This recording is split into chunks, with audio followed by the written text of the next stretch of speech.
आपने जिक्र कर दिया सर 750 किसान शहीद हुए थे, उनको एक परिवार की नौकरी दी जाएगी, ओपीएस को बहाल किया जाएगा, आशा वर्करों को पेंशन दी जाएगी जो उनकी मांग है, लेकिन सरपंचों का पूर्ण अधिकार का जिक्र नहीं किया। जो पहले अधिकार थे उसे के तहत आप काम कर सकेंगे।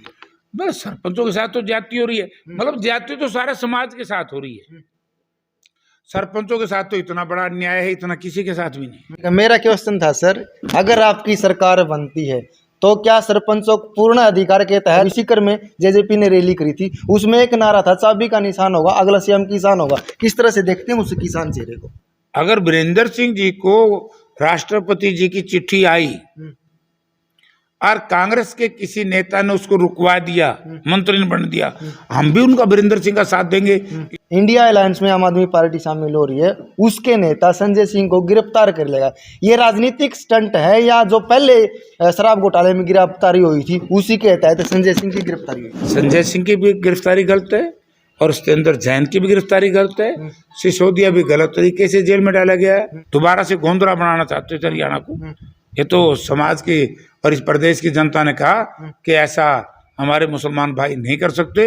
वीरेंद्र सिंह लोगों को भ्रमित करे, पार्टी छोड़ने का तो कारण और था। ना फौज की भर्ती खत्म, आज पुलिस की भर्ती खत्म, नौकरी बिकी तो भारतीय जनता पार्टी के राज में बिकी। नमस्कार, मैं आपका साथी परशुराम, आप देख रहे हो टोटल खबर हरियाणा। इसमें हिसार में मौजूद हैं और हरियाणा में चुनाव है। हरियाणा से पहले राजस्थान में चुनाव, लेकिन जितनी राजस्थान में हलचल नहीं उससे ज्यादा हलचल हरियाणा में दिखाई दे रही है। हरियाणा की भी एक सीट के ऊपर, हिसार की लोकसभा सीट के ऊपर, क्योंकि 3 बड़े गद्दावर नेता, लोगों की आशंका कि हिसार से चुनावी मैदान में उतर सकते हैं।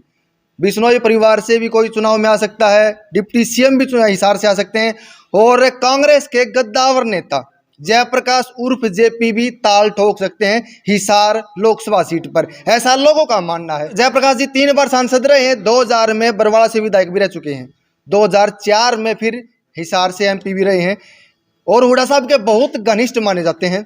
हालांकि चुनाव जिस तरह नजदीक है, जेपी साहब का लुक थोड़ा थोड़ा चेंज होता दिखाई दे रहा है। जेपी साहब हमारे साथ मौजूद हैं, 2-4 बात कर लेते हैं। जेपी साहब नमस्कार, स्वागत आपका। नमस्कार। कैसे है सर, स्वास्थ्य आपका? बहुत बढ़िया। आजकल लुक चेंज हो रहा है सर, जिस तरह चुनाव नजदीक आ रहा है, आपने गूगल भी चेंज कर दिए? ये तो आँख का ऑपरेशन कराया हुआ है, आँख के ऑपरेशन के बाद 1-1.5 महीना लगाने चाहिए। हिसार लोकसभा में आप घूम रहे हो, लगातार कार्यकर्ताओं से मिल रहे हो, आपको किस तरह की आवाज सुनाई दे रही है पूरे हरियाणा से? पूरे हरियाणा में हर जनमानस ये समझ चुका है कि भी भारतीय जनता पार्टी और जेजेपी गठबंधन सरकार ने और केंद्र की सरकार ने लोगों के साथ बड़ा भारी विश्वासघात किया है, धोखा किया है। आज ना 15-15 लाख रुपए, ना 2 करोड़ बच्चों को रोजगार, और ना हरियाणा प्रदेश की जितनी भी स्कीमें थी। आज मुझे एक सुबह ही एक महिला मिली जी, उसके 4 बेटी, वो कहती थी मेरा राशन कार्ड भी काट दिया, विधवा, 4 लड़कियां, कोई पेंशन नहीं, राशन कार्ड काट दिया, तो गरीब कहाँ से गुजारा करें? जो कांग्रेस पार्टी ने योजनाएं चलाई थी और चौधरी भूपेंद्र सिंह हुड्डा के राज में 10 साल एक गरीब आदमी के, दलित और पिछड़ा वर्ग के लोगों को पहली जमात से लेकर के अंतिम पढ़ाई तक वजीफा था वो बंद कर दिया। तो जो दूसरी सुविधाएं थी, 100 गज के प्लॉट थे वो बंद कर दिए। जो बच्चों को रोजगार देने की बात की थी, रोजगार खत्म कर दिए। एक कौशल रोजगार योजना है, इससे तो बच्चे बेरोजगार हो रहे हैं, इससे तो बच्चों को लूट है। जो भी जिसको ठेका दिया जाता है, 1-1, 2-2 महीने की तनख्वाह तो वही रख लेते हैं, 5-5 महीने से बच्चों को तनख्वाह मिली नहीं। और फिर मुख्यमंत्री जी, मंत्री, ये छोटा मुख्यमंत्री, खर्ची पर्ची बंद होगी। कांग्रेस के राज में कई लाख बच्चों को रोजगार मिला और आज रोजगार नहीं है। ड्रामा करते थे कांग्रेस के राज में खर्ची और पर्ची, कहाँ की खर्ची थी भाई? कौन कहता है कांग्रेस के राज में नौकरी बिकी? नौकरी बिकी तो भारतीय जनता पार्टी के राज में बिकी। और कहते हैं ना, चोर वो होता है, मैं आपके ऊपर आरोप लगाऊं, आप मेरे ऊपर आरोप लगाओ, चोर नहीं कह सकते। चोर वो होता जो पहाड़ पे था भाई, उसने चोर कहे नहीं जी। अब भारतीय जनता पार्टी का जो एसएससी का दफ्तर था वो तो पहाड़ पे था क्या? एचपीएससी का डिप्टी सेक्रेटरी का दफ्तर में 2.5-3 करोड़ रुपये मिल गए। चोर हुए हैं कि कांग्रेस पार्टी हम है? जो बोला उल्टा चोर कोतवाल को डांटे। नौकरियां इनका बॉर्डर वो बेचे कमीशन और कहे कांग्रेस को। तो यानी कि इन लोगों ने तो एक जैसे कहते हैं इवेंट मैनेजमेंट, जब केंद्र की सरकार विफल होगी, प्रदेश सरकार है ही विफल, अब ये नए नए ड्रामे हर रोज ले आवे हैं। बोला मेरी जाति तो गरीब है।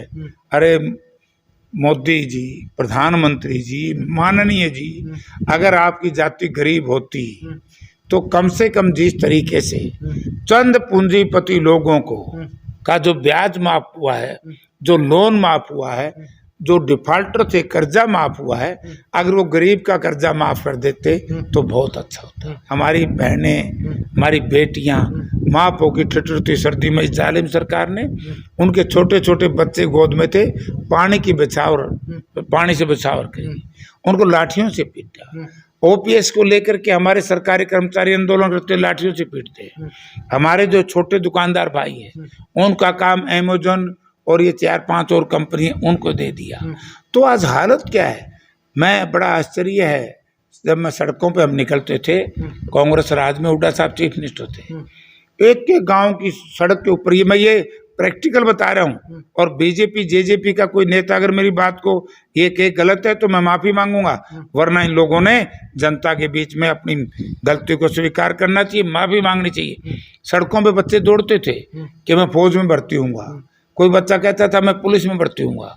आज वो बच्चे, क्योंकि ना फौज की भर्ती खत्म, आज पुलिस की भर्ती खत्म, आज वो बच्चे पनामा के जंगलों में दौड़ रहे हैं, डोंकी के माध्यम से विदेश आ रहे हैं। शर्म आनी चाहिए गठबंधन सरकार के नेताओं को, जो आज भी जाकर के जनसंवाद, किस बात का जनसंवाद कर रहे हैं मुख्यमंत्री जी, किस बात का जनसंवाद, क्या किया इन्होंने। मैं जनता से अनुरोध करूंगा कि ऐसे अविश्वासी लोगों के ऊपर अगर दोबारा विश्वास करेंगे तो मैं कहता हूं जनता को नुकसान होगा। आपने जिक्र कर दिया सर, 750 किसान शहीद हुए थे, उनको एक परिवार की नौकरी दी जाएगी, ओपीएस को बहाल किया जाएगा, आशा वर्करों को पेंशन दी जाएगी जो उनकी मांग है, लेकिन सरपंचों का पूर्ण अधिकार का जिक्र नहीं किया, जो पहले अधिकार थे उसी के तहत आप काम कर सकेंगे। बस सरपंचों के साथ तो ज्यादती हो रही है, मतलब ज्यादती तो सारे समाज के साथ हो रही है, सरपंचों के साथ तो इतना बड़ा अन्याय है, इतना किसी के साथ भी नहीं। यानी कि राजीव गांधी जी ने जब पंचायती राज एक्ट का मतलब एक्ट लेकर के आए थे, उस वक्त 3 टायर गवर्नमेंट की कल्पना की थी। तो पंचायती राज में जो पंचायत है गांव की, उस गांव की सरकार है, और सरकार को इस तरीके से पीटा और बेईमान कहा, मैं इसकी घोर निंदा पहले कर चुके हम तो। और सरपंच साहब, उनके मेंबर पंचायतों के तो लोग वो शब्द ले रहे हैं, पहली बार देखा है कि जनप्रतिनिधि शब्द ले रहे हैं कि हम बीजेपी को वोट नहीं देंगे। तो इससे गंदा काम ये सरपंचों के साथ क्या करेंगे। उनको विश्वास किया, रुपया अकाउंट में एक नहीं आया, उससे पहले जो पंचायत मंत्री थे उनको उन्होंने को भ्रष्ट कह दिया कि ये नहीं कि इस तरह के आप शब्दों का इस्तेमाल किया, तो इससे तो बुरी बात ही नहीं कोई। मैं ये कह रहा हूँ सारा वर्ग दुखी है। कौशल रोजगार योजना क्या है, ये नौजवानों के साथ ठगी है। जो कांग्रेस राज में मास्टर भर्ती होता था कम से कम 35,000 में, आज मास्टर भर्ती हो रहा है 15-16 हजार में। इसीलिए तो हुड्डा साहब कहते हैं ना कि भाई 6,000 पेंशन करूंगा बूढ़ा और बूढ़ी की, तो 6,000 पेंशन में बूढ़ा बूढ़ी होंगे तो 6,000 बूढ़े को मिलेगी, 6,000 बूढ़ी को मिलेगी, तो 12,000 होगी नहीं। जितने कलर का तनख्वाह देवे नहीं उतने तो हुड्डा साहब हर घर में बुढ़ापा पेंशन देंगे। वो इसलिए करी है, ये तो बिल्कुल अमानवीय असंवेदनशील सरकार है। संवेदना और करुणा और दयालुता इस सरकार के जहन में नहीं है। ऐसी सरकार के ऊपर मुझे नहीं जचता कि जनता विश्वास करे। ठीक है, मेरा क्वेश्चन था सर, अगर आपकी सरकार बनती है तो क्या सरपंचों को पूर्ण अधिकार के तहत जो छूट मिली है पहले सरकारों में जैसे चौधरी भूपेंद्र सिंह हुड्डा की राज था 2014 से पहले, वही व्यवस्था लागू की जाएगी। ठीक है सर, एक जिक्र कर लेता हूँ, इंडिया अलायंस में आम आदमी पार्टी शामिल हो रही है, उसके नेता संजय सिंह को गिरफ्तार कर लेगा, ये राजनीतिक स्टंट है या जो पहले शराब घोटाले में गिरफ्तारी हुई थी उसी के तहत संजय सिंह की गिरफ्तारी हुई? कंप्लीट राजनीतिक स्टंट है। ये बताओ, संजय सिंह एक राज्यसभा के सदस्य, वो सरकार का पार्ट नहीं है। सरकार के, वैसे तो जो सरकार के मंत्री गिरफ्तार हुए सिसोदिया साहब भी और जैन साहब भी, दोनों की गिरफ्तारी गलत। अरे कोई बात है तो कोर्ट फैसला करेगी। ईडी वीडी की रेड से क्या मतलब? इन्होंने तो पहले जब था, ये पहले भारतीय जनता पार्टी के लोग खुद सीबीआई को तोता कहते थे, ये 5 तोते बंद कर दिए एक पिंजरे में, अब को नहीं बोलते। तो भाई बात यह है, संजय सिंह की भी गिरफ्तारी गलत है और सत्येंद्र जैन की भी गिरफ्तारी गलत है, सिसोदिया भी गलत तरीके से जेल में डाला गया है। हमारे साथी मामन खान को देख लो ना, कांग्रेस को बदनाम करने का एक ड्रामा रचा था। मैं तो धन्यवाद करता हूं उन सब समाज के लोगों का जिन्होंने बीजेपी के बहकावे में नहीं आया, सब वर्ग के लोगों का, वरना तो हरियाणा जलाना चाहते थे, दोबारा से गोंदरा बनाना चाहते थे हरियाणा को। ये तो समाज की और इस प्रदेश की जनता ने कहा कि ऐसा हमारे मुसलमान भाई नहीं कर सकते, इसमें जो भी है जिम्मेवारी सरकार की है। तब जाके बेचारे मामून और की जुबान तो हुई, वरना सारी शरारत तो अब इनके बहकावे में नहीं आवेंगे।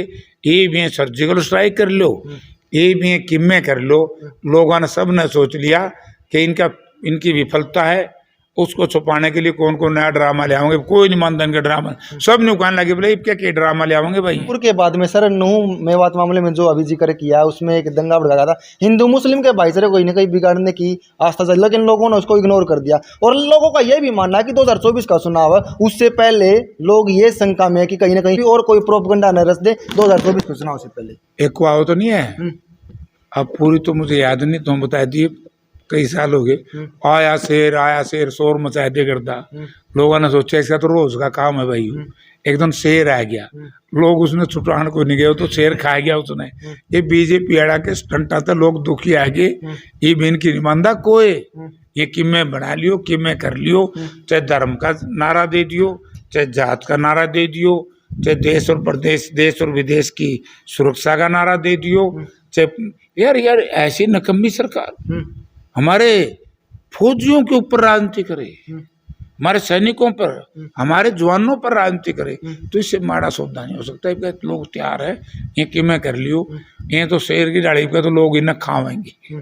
ठीक है जेपी साहब, चौधरी वीरेंद्र सिंह ने जींद में एक रैली की, मैंने कल आपका इंटरव्यू देख रहा था, उसमें कहा था वीरेंद्र सिंह ने एक अपना बयान दर्ज किया कि मैंने 42 सालों तक कांग्रेस का प्रचार किया, कांग्रेस की सेवा करी तन मन धन से, लेकिन किसी बात को टेस लेकर मैं कांग्रेस पार्टी से त्यागपत्र दे दिया। चिट्ठी मिलने के बाद में मंत्री पद का दिया जा रहा था, लेकिन उसके बाद में कांग्रेस के अधिकारियों ने, आला हाईकमान ने उसको इग्नोर किया।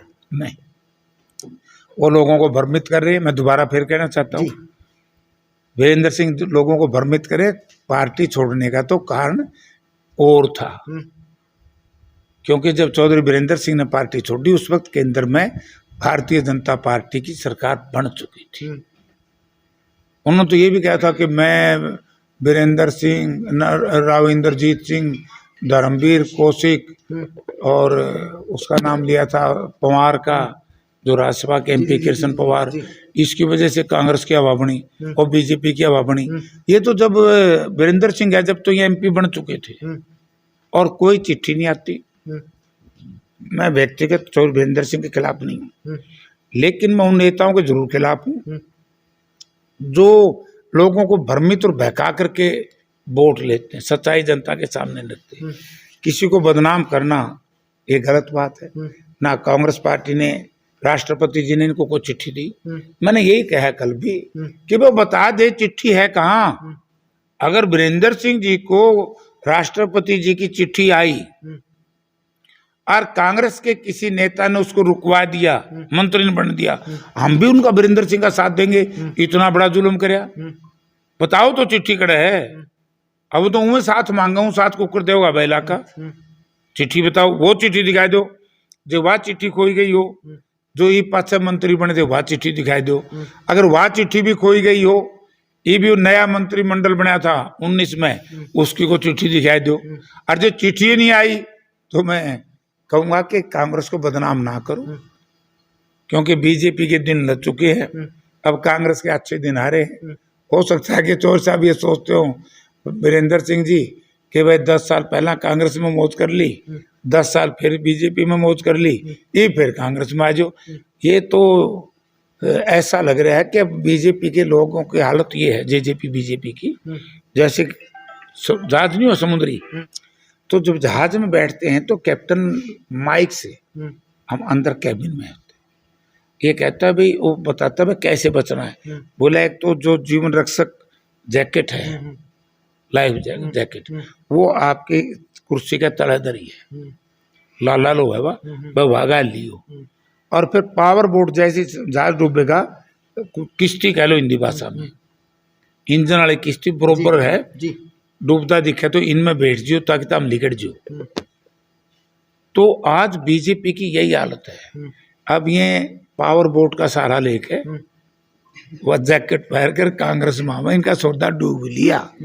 विपक्ष एक विकल्प है, विपक्ष आपके समक्ष है, क्योंकि जो दूसरा गुट है सर के, वो उस किसी भी प्रोग्राम में, न भिवानी में न हिसार में, और आशंका लगाए रहे जो अब जींद में रखा गया, उसमें भी कोई पहुंचने वाला नहीं। ये ड्रामे अखबारों ने बहुत दिन ड्रामे कर लिए, सारी कांग्रेस पार्टी एक है, वो गुट नहीं है। ये जो विपक्ष आपके समक्ष था, सब लोग आते थे। अब किसी ने बाहर काम होता, हम तो वहाँ भी लिख दोगे कि फलाना नहीं आया, सारे इकट्ठे थोड़ी आया करें। इसी प्रोग्राम में तो एक साथ दिखाई दे सर। क्यों दिखाई क्यों नहीं? पास हमारी मीटिंग से सारे इकट्ठे थे। अभी जो अभी सर, जब आपका परिवार इकट्ठा हो रहा था, ऑब्जर्वर आ रहे थे, उसमें भी कहीं ना कहीं हंगामा देखने को मिला था। दीपक बाबरिया की गोल बैठ के नारे लगाए थे, वे कहीं ना कहीं आरोप एसआर के गुट पर लगाई गई। अरे यार, किसने लाए थे को नारे? आप ये तो देखो, हवा चल रही है, आंधी चल रही है कांग्रेस की, तो कई साथी अपने नेता को राजी करने खातिर उसके पक्ष में नारे लाए थे, कि माड़ी बात है। हवा तो कांग्रेस की हो रही है ना, कोई बात नहीं। नारे कांग्रेस जिंदाबाद लाए होंगे, मुर्दाबाद तो लाए नहीं। फिर जिंदाबाद तो ला लो, क्या फर्क पड़ता है इसमें? नारे तो लाए हैं, तो हम हमारे नारे भी अच्छे लग दे। तो ने बीजेपी का यूं नहीं देखा कि भारत के प्रधानमंत्री माननीय नरेंद्र मोदी जिन मंच के ऊपर, और ये अपना वसुंधरा राजे जी जो पूर्व मुख्यमंत्री रही, सेंट्रल मिनिस्टर रही, उनका संबोधन में नाम तक नहीं लिया, उनको बोलने तक नहीं दिया।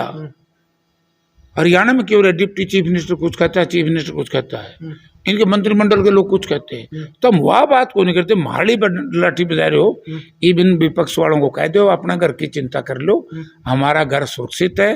अब ये जो कांच का महल में ये लोग बस रहे थे, लोग इस गरीब की झोपड़ी इन्होंने जला दी, महंगाई चरम सीमा पर, बेरोजगारी चरम सीमा पर, अर्थव्यवस्था की स्थिति चौपट हो चुकी है। दलित महिलाओं के साथ कितना बुरा अत्याचार हुआ है, आज़ादी के बाद में, आज़ादी से पहले भी इतना बुरा कांड नहीं हुआ जो मणिपुर में हुआ है, जो पानीपत में हुआ है। तो ये सारी बातों को लेकर के आज से कर्मचारी, व्यापारी, किसान, मजदूर, हर वर्ग दुखी है। इसलिए इनका वो कांच का महल वो अब धराशायी हो चुका है। अब ये बहस बूझ लेंगे तो बच जाएंगे, निसाब है। ठीक, आपके नेताओं ने भी ये कहा था अगर 19 में हुड्डा साहब को पूरी पावर दी जाती तो 19 में ही फिर कांग्रेस सत्ता में होती। जिस तरह टिकटों का वितरण हुआ, बंटवारा हुआ, उसमें भी कहीं ना कहीं अनदेखा किया गया। आज हाल फिलहाल की बात करें सर, पूरे हरियाणा में एक टिकट से आपके 7-7, 8-8 कैंडिडेट चुनाव मैदान में है, और उनको भी यही आशंका कहीं किसी गलत व्यक्ति को टिकट हाथ में लग जाए और फिर कांग्रेस सत्ता में आने से थोड़ी सी पीछे रह जाए। यार तुम खाम का बात करो, अच्छी बात है जे टिकट को मांगे, जे बीजेपी की डाल टिकट मांगनी नहीं हो, जेजेपी की डाल टिकट मांगनी नहीं हो, या लोग दलाले बात ध्यान टिकट ले लो, टिकट ले लो, फिर राज को करावेगा। अच्छी बात है, प्रतिस्पर्धा है, हमारे साथी है, हमारे कार्यकर्ता है, सीनियर नेता है, और वो चाहता है मुझे टिकट मिले, वो चाहता है मुझे टिकट मिले, अच्छी बात है। तो अरे ज्यादा मांगे जो तो राज आवेगा, जो टिकट मांगनी है एक नहीं, फिर हवा कुकर बनेगी। इंडिया अलायंस में जो आपकी पार्टी जुड़ी हुई है सर, उनमें भी कहीं ना कहीं कांग्रेस का प्रचार कर रहे हैं, और वे भी टिकट की लाइन में आपने देखी जो कांग्रेस का प्रचार करके हम कांग्रेस की टिकट से प्रत्याशी हो सकते हैं, ऐसा 1-2 हल्के में देखने को मिला। क्या वो टिकट की लाइन में है? मन एक बार तुम न पूछिए, मन ने फैसला करना ही हो नहीं, हाँ, तो पार्टी ने करना ना, मैंने कौन पूछा टिकट बन जाओ, वो तो हाईकमांड करेगी फैसला कौन इंडिया में किसके साथ अलायंस नहीं है क्या है, क्या पार्टी। ठीक है, बीजेपी जेजेपी गठबंधन की सरकार है सर, हरियाणा में 4 साल से सत्ता में रह रही है, किसानों के लिए अनेकों काम किया। अभी सीकर में जेजेपी ने रैली करी थी, उसमें एक नारा था, चाबी का निशान होगा अगला सीएम किसान होगा। किस तरह से देखते हैं उस किसान चेहरे को? हाँ, पूरे तो मौज कर दी किसान की, पेट जोड़ जोड़े पर रहेंगे पूरे, तो 730 किसान मरवा दिए चाबी वाला ने। ये चाबी वाला बीजेपी का समर्थन नहीं करता, क्या ना हमारे किसान शहीद होंगे। अगर चाबी वाला बीजेपी का समर्थन ना करता, क्यों हमारे नौजवान पनामा में जाकर के विदेशी लोगों की गोली के शिकार होते हैं? रोजगार नहीं, हरियाणा में जीव तो विदेश गए हैं।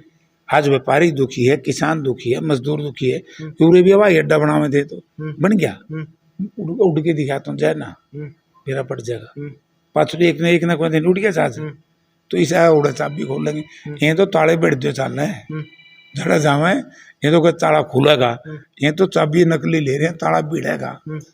ठीक है जेपी साहब, जनता का ओपिनियन है और जनता एक ही तरफ देख रही है। अगर हिसार लोकसभा से जेपी साहब आते हैं तो उनकी टक्कर में कोई नहीं है, कांग्रेस के पास में और चेहरा नहीं है कि किसी को मात दे सके जेपी साहब के अलावा। नहीं, बहुत है कांग्रेस में बहुत साथी मेरे से मजबूत है, जिसको भी कांग्रेस पार्टी टिकट देगी हिसार पार्लियामेंट से वही जीतेगा। धन्यवाद सर।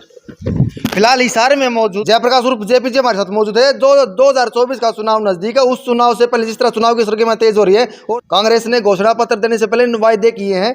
750 किसान आंदोलन में शहीद उनके परिवार को एक नौकरी, 300 यूनिट बिजली फ्री, पहले ही साल में 2 लाख युवाओं को रोजगार, बुढ़ापा पेंशन 6,000 रुपये। हालांकि ये चुनाव घोषणा में होते हैं या नहीं होते, लेकिन आज स्टेज के माध्यम से ये आवाज सुनाई दे रही है और 2024 में लोकसभा से हिसार से एमपी हो सकते हैं जयप्रकाश उर्फ जेपी जी। यानी मन की बात तो नहीं पता, लेकिन लोगों के मन की बात यह है कि अगर जेपी साहब यहाँ से प्रत्याशी होंगे तो कहीं कहीं बहुत बड़ा मार्जिन से जेपी साहब जीत सकते हैं। सभ्य कमेंट के माध्यम से अपनी राय जरूर लिखिए। मिलांगे तब तक वीडियो में, तब तक जय।